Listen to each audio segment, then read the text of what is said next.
Muzdalifah অবস্থানের বিধান কি? কেউ যদি সেখানে অবস্থান না করে মিনায় চলে আসে তাহলে তার হজ হবে কিনা?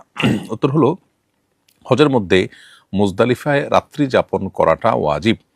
10ই জিলহজ দিবাগত রাত মুজদালিফা অবস্থান করা হাজিদের জন্য ওয়াজিব। যদি কেউ এটি না করেন, বরং তিনি আরাফাত থেকে ডাইরেক্ট মিনায় তার তাঁবুতে চলে যান এবং মুজদালিফার বাইরে চলে যান, তাহলে সেক্ষেত্রে তার জন্য এটি ওয়াজিব তরকারি বিষয় হবে এবং তার উপর একটি দম এটি বর্তাবে।